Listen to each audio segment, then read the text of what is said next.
33 minutos en el territorio continental ecuatoriano, buscando la verdad en la revista de Opinión Democracia.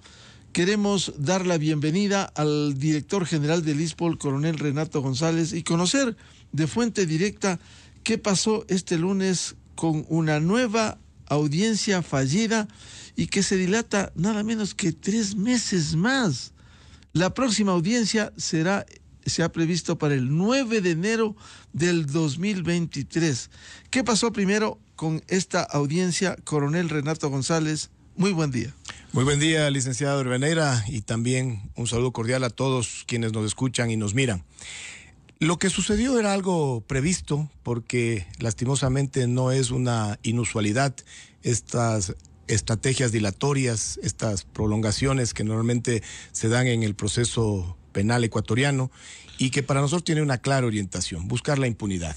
Nosotros habíamos comentado en anterior oportunidad con usted que desde el 2014, cuando se expidió el Código Orgánico Integral Penal, más conocido como COI, lo que se montó es una estructura que fomenta la impunidad, que tiene todas esta serie de recursos horizontales y verticales pro victimario y que atentan a las potenciales víctimas, pero que a su vez sí son muy ágiles para sancionar, para juzgar lo que se denominan los delitos de opinión o contra la honra de las personas, porque en el país es tan sencillo que alguien que se sienta afectado por un comentario de un periodista, de cualquier ciudadano, va y le presenta una denuncia por contravención penal, una queja por contravención penal, una querella, como lo queramos llamar, y en 10 días se presenta ante un juez ese documento y está citado a una audiencia de juzgamiento. Es decir, en aproximadamente 60 días usted puede ser sancionado de 15 a 30 días de prisión por afectar la honra de cualquier persona.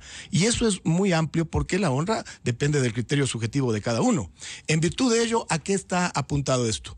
A amordazarle a la sociedad ecuatoriana, a que tanto las personas que tengan conocimiento de actos presuntamente ilícitos prefieran callar, y sobre todo también que el periodismo preparado, el periodismo objetivo, imparcial, prefiera hacerse de la vista gorda y centrarse en otros temas. ¿Qué sucedió el lunes?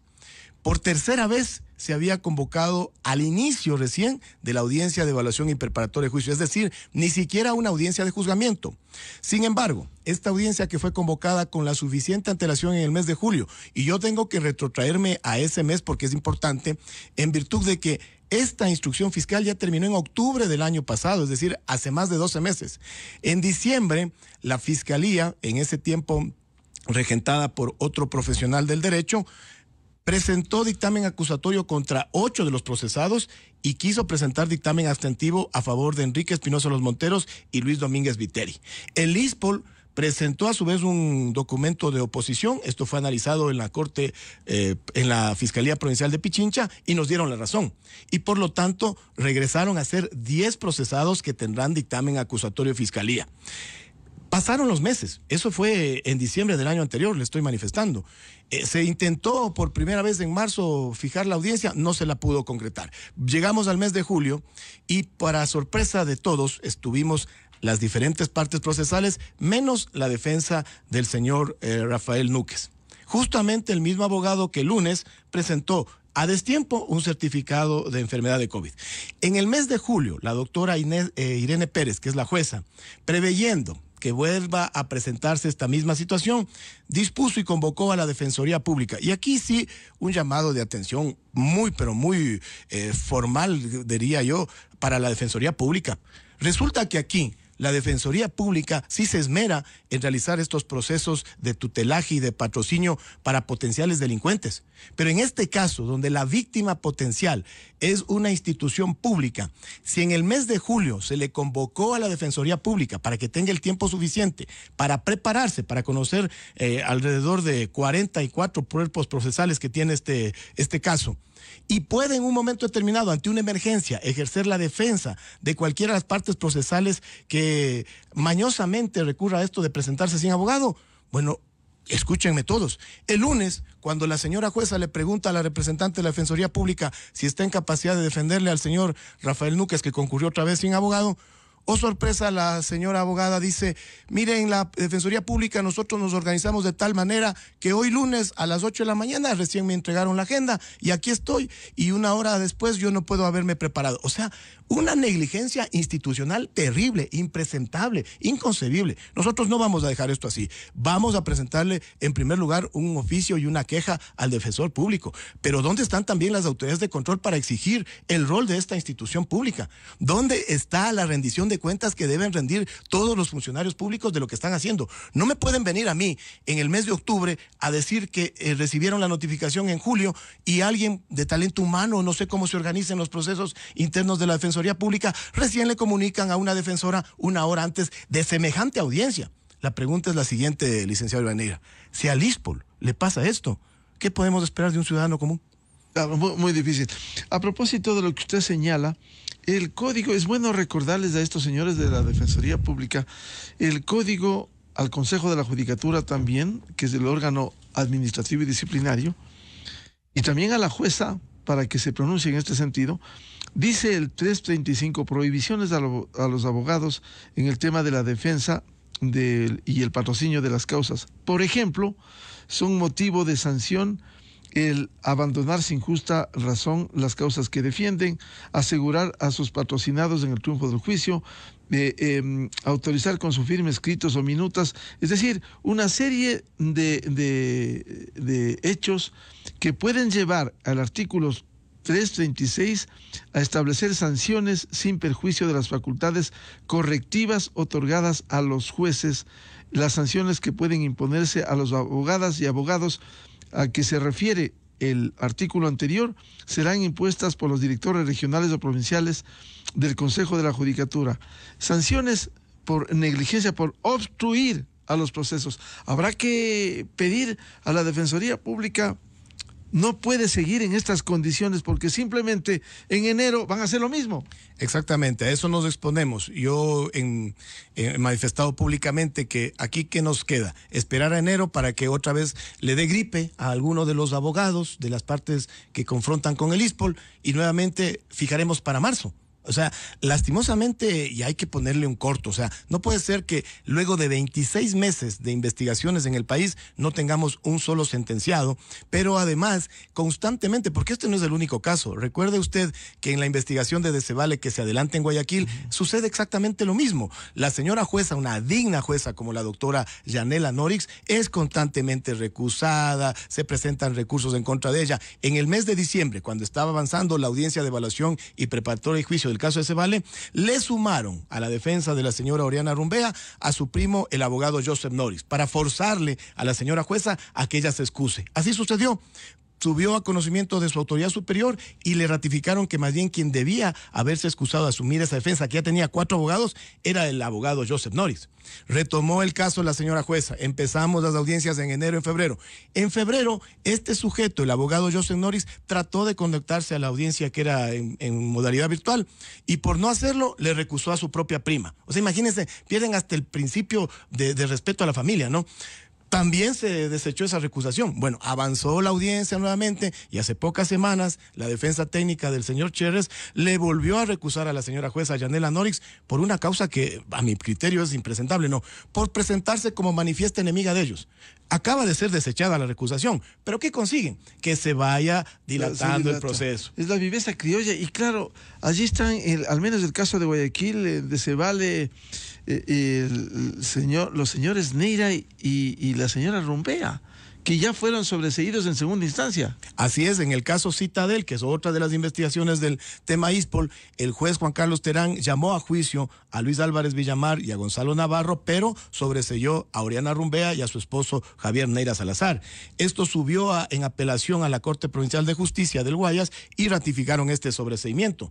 Pero imagínense, contra todo eso tenemos que enfrentarnos nosotros. Estas capacidades de los defensas para dilatar los procesos a través través de diferentes argucias, ¿no? Además se sincronizan, porque si usted ve, en Guayaquil era la defensa de Oriana Rumbea la que planteaba los recursos y luego finalmente la defensa técnica de Jorge Chérez. En el caso de peculado que se investiga aquí en Quito, que es los bonos compactos de recompra, y ya le voy a explicar a la ciudadanía cuáles las irregularidades que se presentaron en este tema, pero en este caso se dilataba tanto el proceso en la parte de instrucción fiscal, se concluyó finalmente, estuvimos con una jueza que luego fue sancionada y destituida, estuvimos con otro fiscal, todo eso hemos enfrentado. Cuando ya tenemos un nuevo juez, cuando ya tenemos un nuevo fiscal, empiezan estas estrategias dilatorias, que lo que buscan es prolongar, desgastar, desmotivar, pero no lo van a conseguir. Y yo le decía, licenciado, que hay que explicarle primero a la ciudadanía ¿cuáles son las irregularidades de lo que se está investigando aquí en el caso peculado? Por favor.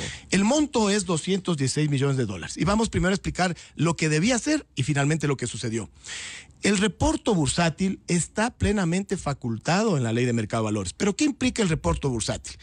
En primer lugar, que una persona que tenga un bono en su posesión lo venda temporalmente a otra persona o a otra institución y le ofrece, le garantiza recomprarle. ¿A qué me refiero? Alguien puede tener bonos por 10 millones de dólares y firma este contrato de reporto, de recompra, y entonces le entrega temporalmente la custodia de esos bonos de 10 millones de dólares, pero le ofrece en un tiempo determinado, supongamos en un año, regresar y recomprarle ya no en 10 millones, en 10 millones 200 mil dólares. ¿Cuál es el beneficio para el inversionista? Que va a tener una rentabilidad de 200 mil dólares. ¿Cuál es el beneficio para el que tenía el bono? Por ejemplo, puede ser una constructora.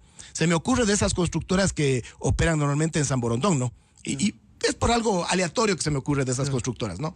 Pero resulta que esa constructora necesita liquidez. Entonces, el inversionista ve reflejada su rentabilidad al darle un dinero, el otro, el poseedor del bono, recibe el dinero y lo mete a inmobiliarios y construye. Y claro, ese bien es vendido y luego al año regresa y le recompra el bono y le cancela la rentabilidad.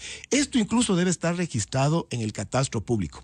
Ese es el reporto bursátil que está plenamente autorizado. Bueno, en el caso del ISPOL, en primer lugar, se inventaron una figura denominada reporto privado que no existe en la ley. Así lo determina la Superintendencia de Compañías, Valores y Seguros en su informe 356 del 13 de noviembre del 2020. En virtud de eso, si no existe en la ley, es ilegal, así de sencillo. Pero ¿para qué hicieron? ¿Para qué se inventaron esta figura del reporto privado? En primer lugar, para tener contratos que superan en algunos casos incluso los 2.000 días. En segundo lugar, no está registrada ninguna de estas transacciones en el catastro público de la misma Superintendencia de Compañías, Valores y Seguros. Pero en tercer lugar, lo más grave, los que vinieron supuestamente a vendernos los bonos temporalmente, que el bono se constituye en una garantía, por favor, esto que se entienda claro, no es que nos venden ya definitivamente el bono, no. Yo le doy 10 millones de dólares al dueño del bono temporalmente y él me ofrece venir a recomprarme su propio bono. Si no me recompra el bono, ahí recién ejerzo la garantía y me quedo yo con el bono. De hecho, en estos casos, ¿qué es lo que se estila?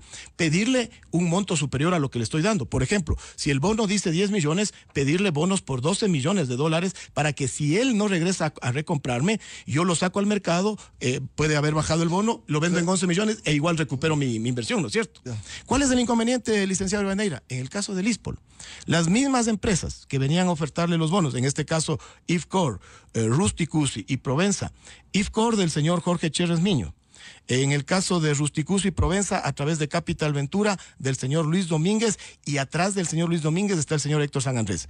En el caso del ISPOL, ¿qué sucedía?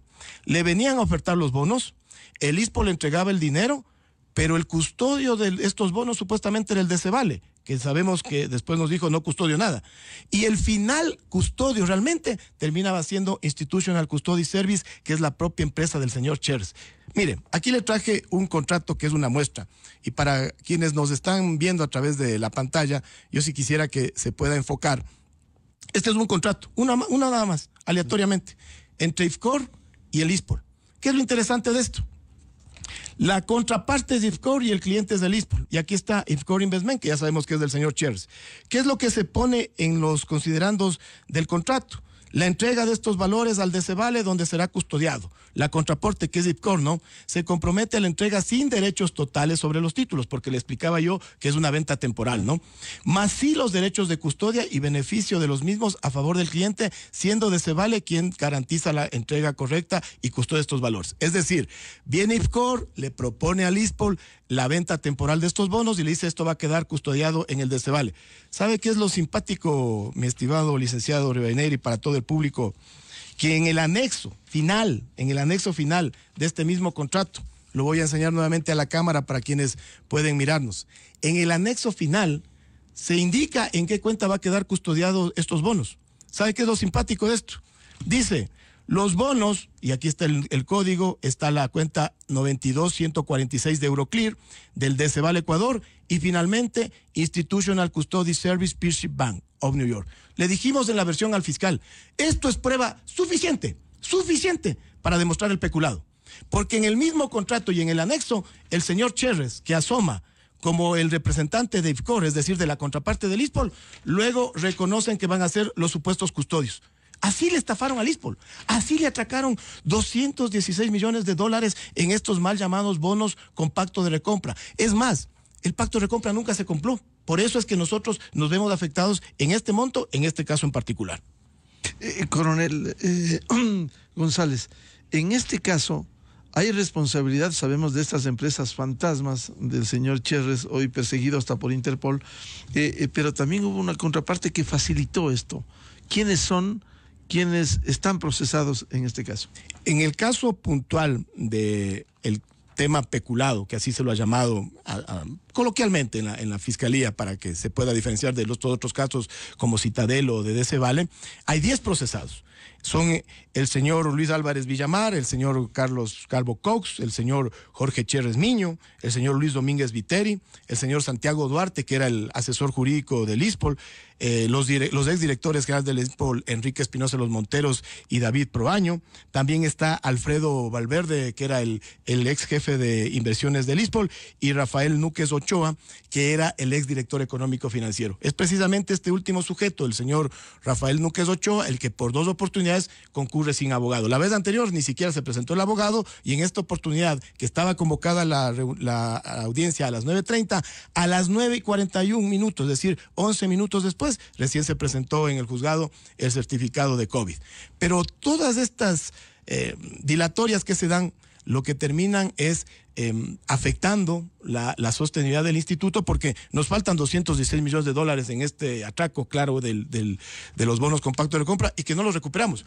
Tan claro es esto que si por lo menos se hubiera cumplido este contrato que está plagado de irregularidades, bueno, deberíamos tener el control de los bonos.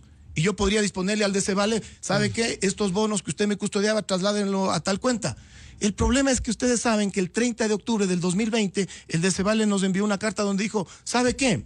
Los 700 millones, que incluían los 327.3 millones de dólares de la mal llamada Operación Swap, estos 216 millones de dólares de bonos con pacto de recompra y 162 millones de dólares de supuesta compra de bonos puros, todos estos 700 millones de dólares, señores ISPOL, el Decevale no les ha estado custodiando, y aquí el señor Luis Álvarez Villamar se ha coludido con el señor Jorge Cherres, y qué buena suerte para ustedes, ojalá los puedan ubicar. Así. O sea, ellos tienen los bonos, ni siquiera la custodia de Decevale. Imagínense, en la audiencia, miren, cuando estaba yo rindiendo versión, en este caso, según ellos, porque se creen muy inteligentes, ¿no? Según ellos, la defensa técnica del señor Cherres me hace una pregunta.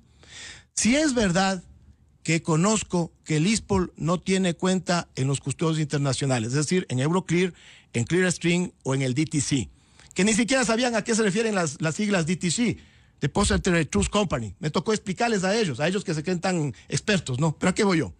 Me hacen la pregunta con la intención maliciosa de decir, claro, no tenemos cuenta. Entonces ellos van a decir, entonces si no tienen cuenta, ¿dónde quieren que les deposite los bonos? Bueno, esa para mí más bien es una confesión, porque terminan reconociendo que saben que hasta el momento el ISPOL no tiene cuenta en ninguno de estos custodios internacionales donde se pueden depositar bonos de deuda externa. Entonces la pregunta es, ¿y dónde están los bonos del ISPOL? si el ISPOL no tiene cuenta donde podía tener custodiados los bonos de deuda externa? Eso lo sabía muy bien el señor Jorge Chérez Miño, lo sabía muy bien el Decebale de la época, lo sabía muy bien la Bolsa de Valores de Guayaquil.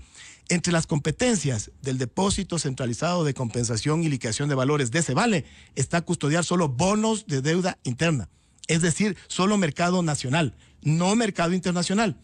Desde el mismo momento en que ellos nos entregaban estados de cuenta donde manifestaban que custodiaban bonos de deuda externa, ya está mal el sistema en su conjunto. ¿Dónde están los bonos? Tenemos nosotros la esperanza... Porque no han sido ubicados. Algunos no, pero como le manifesté aquí, yo acabo de dar una cuenta de Euroclear que está en uno de los contratos. Le voy a repetir, el número de la cuenta es 92146 de Euroclear a nombre del Decebal Ecuador y como subcustodio final a Soma Institutional Custody Service en el Prison Bank of New York.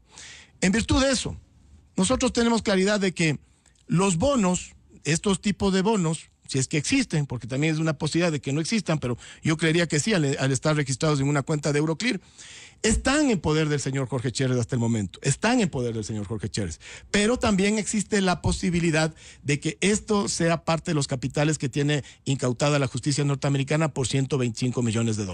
¿Y el señor Chérez no asoma? Señor Chérez continúa en México, vuelvo a hacer un pedido ya no sé, de desesperación a las autoridades mexicanas, solicitando su colaboración. Les hemos dicho puntualmente que se mueve entre Puerto Vallarta, entre Cancún y Ciudad de México. En México existen varias instituciones policiales, la del Distrito Federal, la Policía Federal, que luego se cambió su denominación, la propia policía de la Procuraduría General del Estado, que allá es la Fiscalía. Bueno, hacemos un llamado cordial a que se ejecute la difusión roja de Interpol, sea ubicado el señor Chérez, lo aprendan y luego empecemos este proceso, bien sea de extradición o de expulsión, porque incluso ya cae en el campo diplomático. ¿En el resto del mundo hay alerta, hay difusión roja para Chérez? Sí, el señor Chérez tiene difusión roja en 195 países, en cualquiera de esos puede ser ubicado y puede ser informada la Organización Internacional de Policía, más conocida como Interpol, y ahí se aplican ya los procedimientos que corresponden a cada jurisdicción.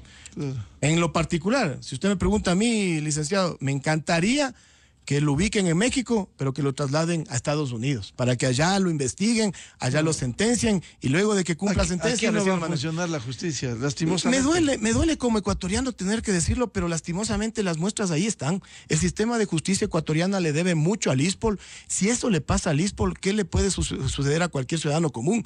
Hemos dicho que en el tema ISPOL no somos la única víctima. Quizás somos los más visibles y quizás somos los que hacemos constante presencia mediática, pero hay afectación al Fondo de Garantía del Magisterio, hay afectación a Seguro Sucre, hay afectación a Aseguradora del Sur, por citarle algunos. Le doy el ejemplo del caso de Coagrán y Delcor. Alrededor de 65 afectados. El ISPOL es el más visible. Recién acabamos de recuperar la semana anterior las oficinas de la empresa Delcor en Plaza Lagos. Y claro, nosotros estamos claros que la infraestructura no es la culpable, pues. Y sobre esa misma infraestructura, sobre las cenizas de esa infraestructura, vamos a subir a lo que nosotros le denominamos la Coordinación Provincial del Guayas, y así lo inauguramos el viernes anterior con la presencia del señor ministro del Interior, inclusive de un asambleísta, porque lo que buscamos es que se palpe esta recuperación. Ahí en el caso de Delcor, el ISPOL entregó $3 millones a un fideicomiso que se lo garantizó con las oficinas que solo valen $1,5 millones. Es decir, pese a que recuperamos esas oficinas, todavía nos falta $1,5 millones. Sin perjuicio de estos procesos que nos ha relatado el señor director general del ISPOL, coronel Renato González, hay ofrecimientos, hay esperanza de ir recuperando de ese monto global de 950 millones. La semana anterior, en entrevista con Carlos Vera, el presidente Guillermo Lasso hizo el siguiente anuncio.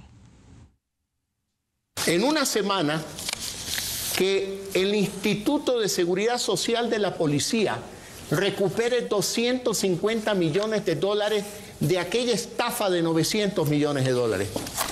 Este es un gobierno reformador, ¿recursos Carlos. que saldrán dónde? Que lo hemos incautado a quien no debería tenerlo. ¿No se refiere a la plata que estaba congelada en el Banco Central? Me refiero a eso. Ok. Eso se va a liberar. No se va a liberar. Se le va a entregar al ISPOL, que es el verdadero dueño de esos recursos. ¿Está en proceso esto, coronel González, para devolver algo de esos 950 millones? Nosotros habíamos manifestado, no una, varias veces, el apoyo que hemos recibido de parte del señor presidente constitucional de la República, porque en el mes de julio del año anterior, cuando nos recibió personalmente, nos lo dijo de frente: coronel, yo no le puedo garantizar a usted que le hagamos oportunamente las transferencias de los recursos, pero le aseguro que van a estar dentro de nuestras prioridades, y así ha ocurrido. Es tan notorio eso de que los aportes patronales y personales que el ISPOL y sobre todo los afiliados lo realizan mes a mes han llegado a nuestras arcas, que pudimos volver a otorgar créditos por $305 millones hace pocas semanas, que no es una cifra menor. Son $305 millones que ingresan a la economía ecuatoriana, que se dinamiza esta economía, porque los policías con ese dinero comprarán vehículos, bienes, muebles, inmuebles, inclusive se divertirán y empieza a circular en el mercado nacional. Pero aparte de eso, que podría denominarse las responsabilidades normales de un gobierno, el señor presidente constitucional de la República, Guillermo Lasso Mendoza, nos ofreció algo que nosotros siempre hemos reclamado: el apoyo político. Y yo tengo que reconocer que no una, sino varias veces nos ha recibido en el seno de Carondelet para tratar el tema de los bonos de deuda interna, de estos valores que están confiscados en Estados Unidos, también de alrededor de $40 millones que los tiene unilateralmente retenidos del Citibank Nueva York. Y en virtud de eso hemos avanzado. El monto que se refiere el señor presidente de la República es del remanente de la mal llamada Operación Swap, de esa operación que el Banco Central del 2016, el 8 de enero del 2016, lo registró de manera manual. Y ahí nos despojaron, porque eso es lo que hay que decirlo, nos despojaron de $327 millones en bonos de deuda interna que fueron trasladados a Napscunco LLC, que es una filial de Citibank, y donde permanecen hasta la actualidad en una cuenta de Picaval en el DCB del Banco Central. Esos recursos nosotros hemos realizado acciones judiciales, porque están inmovilizados por orden de la señora jueza Yanela Norix, acciones extrajudiciales y también acciones administrativas. Estamos confiados que en los próximos días podamos ya concretar el anuncio que hizo el señor presidente. Él tiene más información que yo, entiendo que por eso se permitió alertar de que está próxima la recuperación, pero yo estoy convencido que llegará el momento, que llegará el día donde debamos recibir esos remanentes, y será una demostración clara de algo, licenciado: que no nos van a vencer los corruptos, que vamos a demostrar que en el país, cuando existe decisión, cuando existe voluntad política y cuando existe la conjunción del Estado en contra del crimen organizado, sí podemos recuperar. El momento que recuperemos ese valor, súmenle a los $27 millones que ya hemos recuperado nosotros, habremos alcanzado una cifra inicial de casi el 30%, que se constituirá en un hito histórico a nivel internacional de recuperación de valores en este tipo de atracos. ¿Esos aproximadamente $216 millones están en las arcas del Banco Central? Los $206 millones es del caso peculado en bonos de pacto de compra. Lo que hay en el Banco Central, tenemos conocimiento, es aproximadamente $260 millones en capital, y habrá que hacer la liquidación de cuánto ha producido en este tiempo los intereses. Yo soy optimista de que pueda ser una cifra cercana a los $290 millones, más los 27 que nosotros ya hemos recuperado. Tengo la esperanza, tengo la expectativa, nadie me puede quitar la ilusión de que en los próximos días podamos anunciar una recuperación sustancial cercana a los $320 millones. ¿Y esos 260 están en las cuentas del Banco Central? Sí, eso está en la cuenta, está inmovilizado por orden de la señora jueza Yanela Norix, y ahí ve usted un motivo por los cuales normalmente están atacándole a ella, están tratando de sacarla del caso, porque a eso tratan de concretar, pero gracias a Dios, yo creo que es la protección divina la que nos cuida, no se ha podido concretar. Y mientras tanto, ¿qué otros casos están pendientes de los tantos que ha tenido que lidiar usted? Las investigaciones avanzan lastimosamente a un ritmo muy lento en el país. Están por concretarse las versiones en el caso de delincuencia organizada. Mire qué es lo que sucede. Convoca a la Fiscalía a que rindan versiones en el caso de delincuencia organizada. No se presentó uno.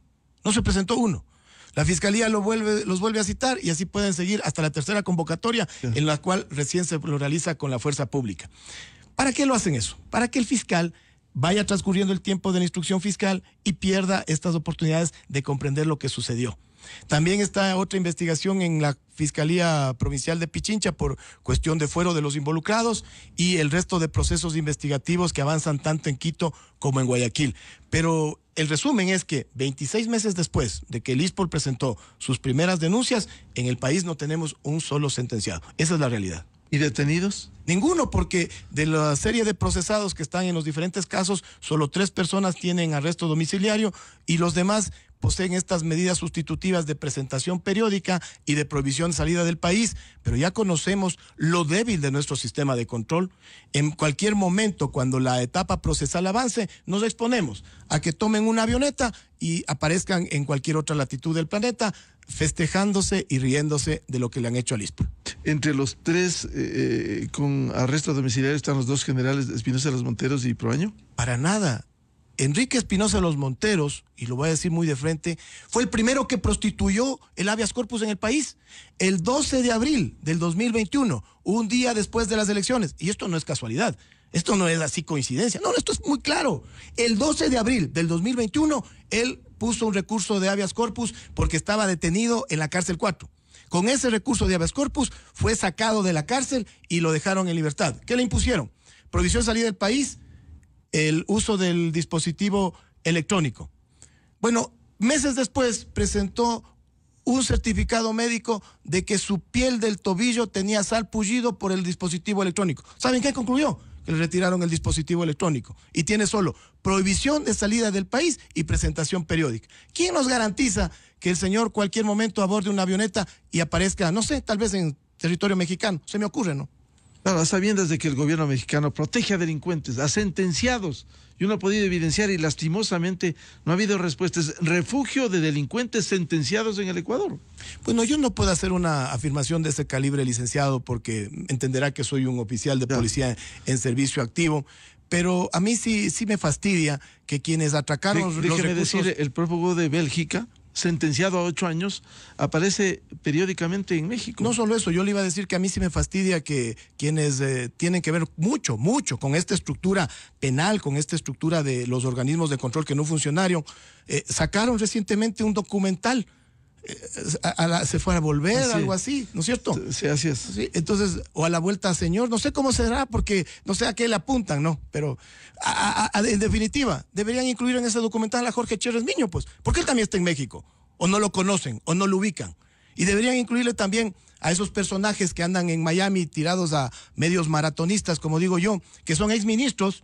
Claro. Y que los exministros... Y no les ha pasado nada. Pero no solo eso, o sea, el sentido común ecuatoriano. José Serrano... Un exministro como el doctor José Ricardo Serrano Salgado no tiene sueldo pensión vitalicia, ¿no es cierto? ¿De qué vive en México? ¿De qué vive en Estados Unidos? Es abogado en el Ecuador. ¿Tiene licencia para ejercer su profesión en Estados Unidos? No la tiene. Y vive cómodamente en Miami. Así de sencillo, blanco es y la gallina lo pone. Dejémonos de esa venda que nos quieren poner de que aquí no hicieron nada oculto. ¿De qué viven? ¿De qué viven? El expresidente Correa ya no tiene la pensión vitalicia. ¿De qué vive? ¿De qué subsiste? Y viaja en jets privados, se divierte, baila. Por Dios. No. Aquí las cosas hay que decirlas como son. Esa es una son. Afrenta para el Ecuador. Aquí las cosas hay que decirlas como son y yo, vea, soy tan claro que yo sé a lo que me expongo y no me importa. Bien, al señor director general del ISPOL, el Instituto de Seguridad Social de la Policía Nacional, coronel Renato González, gracias por seguir luchando. Está en juego 80,000 familias. El futuro de 80,000 familias, pero no se logra comprender que si no recuperamos esos 950 millones, la factura la pagaremos los 18 millones de ecuatorianos. Eso es lo grave, eso es lo que no se comprende. Es un atraco que no se le hizo al ISPOL, se le hizo al Estado, porque son los recursos que venían del aporte patronal y del aporte personal. Pero además el Estado aporta el 60% de las pensiones de los jubilados del ISPOL. Es decir, el momento que falten recursos, ¿quiénes van a ser los afectados? El Estado ecuatoriano, porque tendrá que venir de las arcas del fisco el 60% de una cantidad mayor a la que debía aportar normalmente. Qué grave. Confiamos al menos esos 260 millones que ha prometido el presidente Lasso vuelvan a las arcas de lo que tanto necesita el ISPOL. Coronel Renato González, muchas gracias la presencia aquí en la revista de Opinión Democrática. Muchas gracias, licenciado, y permítame cerrar únicamente con un ofrecimiento. Hasta el último día que nos permitan permanecer en el ISPOL, daremos batalla. Y les garantizamos a los policías ecuatorianos que no cesaremos hasta que recuperemos la mayor cantidad posible. Muchas gracias. Muchas gracias, coronel Renato González. Buscando la verdad en la revista de Opinión Democracia, 7:06 en el territorio continental ecuatoriano. Vamos a